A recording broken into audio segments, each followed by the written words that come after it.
Internacional siempre está ahora el recorrido por los escenarios internacionales con el choque de las imágenes y la fuerza de las palabras.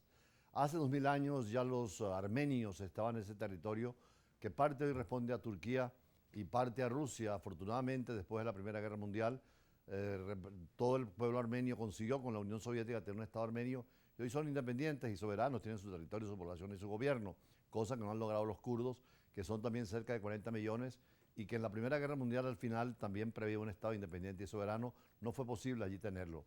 Los armenios han venido siendo precisamente perseguidos en muchas partes y ahora tenemos el grave problema del Nagorno-Karabaj.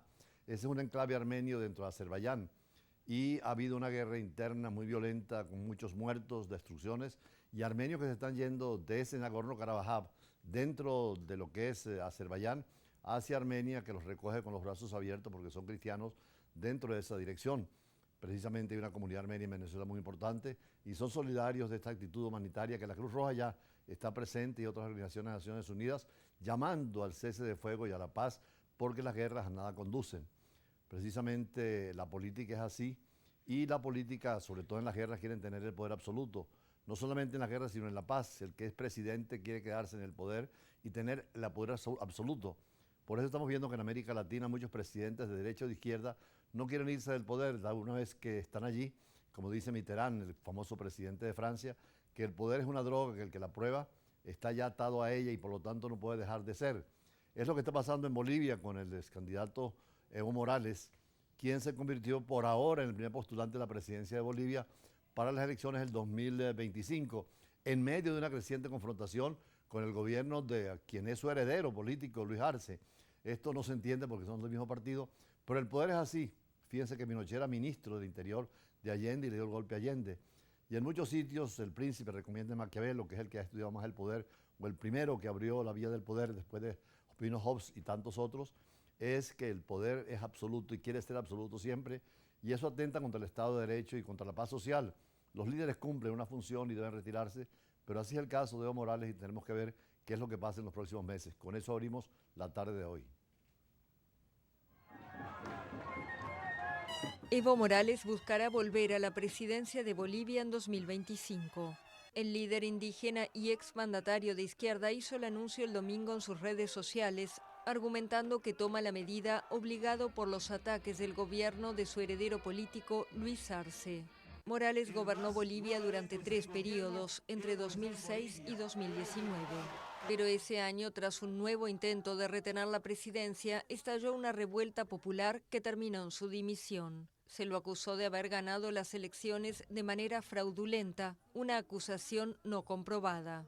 Morales se exilió primero en México y luego en Argentina, desde donde hizo campaña para que su partido, el Movimiento al Socialismo, ganara las elecciones de 2020 con Arce. Pero en los últimos meses Morales acusó a los ministros de Gobierno y de Justicia de liderar acciones políticas en su contra y de tratar de involucrarlo en casos de corrupción. También ha acusado al gobierno de atentar físicamente contra su vida.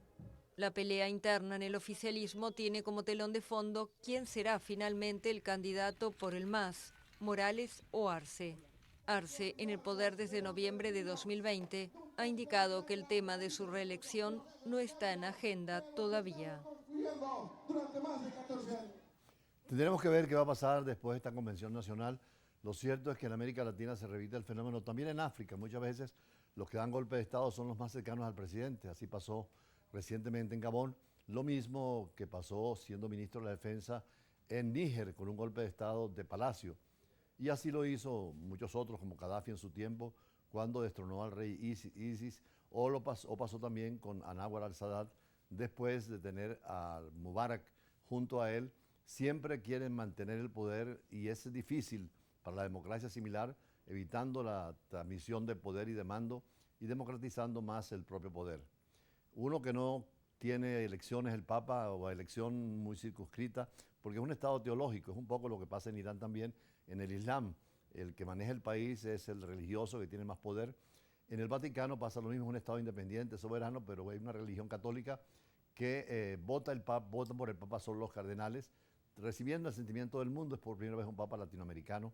Y muy importante lo que está haciendo, porque el Papa Francisco hizo una pequeña gira en una misa multitudinaria en Francia, pero quiso visitar Marsella, desde donde llamó a toda Europa a la responsabilidad con los migrantes y denunció el fanatismo de la indiferencia, porque a Marsella lo escogió precisamente por ser un centro de migración. Ahí confluyen cristianos, musulmanes, muchos que vienen del África y también de otras religiones, judíos, protestantes. Llama a la unidad de las iglesias, de los espíritus y a trabajar por la paz. Bonjour Marcel, bonjour la France. Multitudinaria misa del Papa Francisco en Marsella. El pontífice argentino hizo su entrada el sábado en el Estadio Velódromo tras recorrer las calles de esta ciudad del sureste de Francia y fue recibido entre aplausos de una multitud en la que estaba incluido el presidente Emmanuel Macron. Horas antes, el jesuita de 86 años pidió responsabilidad europea para enfrentar el fenómeno migratorio, tras denunciar la víspera el fanatismo de la indiferencia hacia los migrantes. Chi rischia la vita in mare non invade. Quien arriesga su vida en el mar no invade, busca acogida. El fenómeno migratorio no es tanto una emergencia momentánea, siempre oportuna para agitar la propaganda alarmista, sino una realidad de nuestro tiempo. Allarmisti, ma un dato di fatto dei nostri tempi. El viaje de Francisco tiene lugar días después de que unos 8.500 migrantes llegaran a la pequeña isla italiana de Lampedusa tras cruzar el Mediterráneo, donde, según la Organización Internacional para las Migraciones, más de 28.000 desaparecieron desde 2014 en su intento de alcanzar Europa desde África. Francia advirtió de boca de su ministro del Interior que no acogerá ninguno de Lampedusa, en medio de un contexto cada vez más hostil para estos exiliados en Europa. El presidente francés conversó el sábado una media hora con Francisco, con quien evocó la cuestión migratoria y a quien expuso sus planes sobre la ayuda activa a morir que debe presentar en las próximas semanas. El Papa había advertido poco antes contra la perspectiva falsamente digna de una muerte dulce. Precisamente esta tarde vamos a tener una invitada venezolana que va a hablar sobre la inmigración. Ella misma fue a Francia y ahora está en Venezuela. Y es un tema que a los venezolanos les compete mucho porque son casi 7,5 millones de venezolanos en el exterior. Y el Papa precisamente pide, cuando dijo Bonjour Marseille, Bonjour France, quería decir que estaba allí presente, dando el buenos días para luchar y pedir por los países europeos de la Unión que acepten más migrantes y sobre todo flexibilicen las leyes. Hay que ver lo que él dice, los que vienen por los mares no son para invadir el país, sino que quieren conseguir condiciones de trabajo y ese es el papel de la migración. Precisamente un sitio donde los cristianos han encontrado siempre buena atención y refugio es en los gobiernos sucesivos desde Ataturk en 1923. Por eso, al celebrarse 100 años de la Revolución Turca, donde se estableció un gobierno independiente, soberano, además un país que copió los modelos occidentales con plenos derechos de la mujer y separación entre religión y política. Por eso dedicamos el editorial de hoy y después pasaremos a las entrevistas y cerraremos con eso la primera parte de la importancia de la Revolución Turca, sobre todo a 100 años de cumplirse. Precisamente el sábado estuvimos en el Poliedro en una gran exhibición de Turquía que se demuestra como una de las grandes economías del mundo y un país con democracia que tiene que seguir en esa vía. Veamos. La República de Turquía, con sus casi 800.000 kilómetros cuadrados y 80 millones de habitantes, es una referencia fundamental en la geopolítica del siglo XXI, con una historia de cultura y civilización. Desde 1923, un Estado democrático, laico y constitucional, Turquía es una referencia obligada para Oriente y Occidente como puente en Asia y Europa y encrucijada entre culturas, religiones y civilizaciones. Turquía hoy es un centro de interés en la geopolítica del siglo XXI, con un permanente dinamismo tanto a escala regional como mundial. Está ubicada entre las 20 naciones de mayor crecimiento.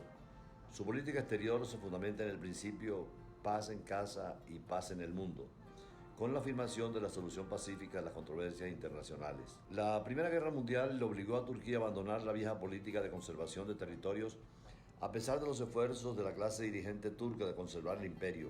Todo fue producto de esta Primera Guerra Mundial, pero la guerra de los Balcanes, los movimientos nacionalistas árabes y por las reivindicaciones griegas y armenias sobre algunos territorios. Por eso la identidad nacional del Estado turco fue producto de un grupo de dirigentes que fundaron la República en octubre de 1923, hace precisamente 100 años, bajo la orientación de Kemal Atatürk, En un ambiente de conflicto mundial y dentro de una lucha violenta, porque combinaba a la guerra de la independencia de algunas regiones, pero también el interés de las potencias en el pleno conflicto internacional. En 1923, por el Tratado de Lausanne, los vencedores impusieron las fronteras a Turquía, aceptada por Kemal Atatürk, quien abolió el califato, destituyó al sultán y permaneció como presidente hasta 1938. Perfiló a Atatürk el Estado turco como es hoy, con su nacionalismo y alejamiento del panislamismo, reivindicando para la nueva nación el territorio de Anatolia, que a la vez era reclamada por los griegos y por los armenios,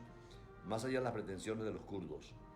El padre de la nación turca incentivó las reformas que han hecho de Turquía un país laico y democrático. Turquía fue el único país del Medio Oriente en imponer sus propias fronteras a las potencias occidentales, con la excepción de la región de Mosul, que fue cedida a Irak por el Tratado Británico de 1826. El Tratado de Lausanne obligó a Turquía a aceptar las minorías no musulmanas y permitir la libertad de culto, de idioma y educación, pero siempre Turquía ha tenido una reserva frente a la minoría kurda, cuyo 20% de la población está dentro de su país. La Revolución Turca nunca pretendió negar su dimensión espiritual, siempre dentro del Islam y en convivencia con el Corán, pero con una serie de actitudes en la separación de lo religioso y lo político y en la prioridad asignada a la política, al manejo de las sociedades en su organización y en su economía, siempre respetando el dogma, la fe y el culto islámico.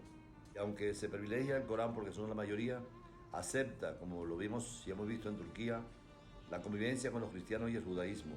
La Revolución Turca, religión y cultura facilitaron la homogeneidad y la definición del Occidente, además de fortalecer el sentimiento otomano y su glorioso pasado, hacia una definición de la nación y del Estado conceptualizados como laico y multicultural. Con Venezuela y América Latina, Turquía siempre ha tenido lazos extraordinarios, ya desde los tiempos de Miranda en su pasantía por Turquía, y la presencia de latinoamericanos ilustres en Turquía y las relaciones que tuvo con América Latina. Venezuela es importante en el mapa turco y en la historia por la presencia de Rafael Nogales Méndez, un venezolano tachirense que fue un alto dirigente militar turco en esa Primera Guerra Mundial.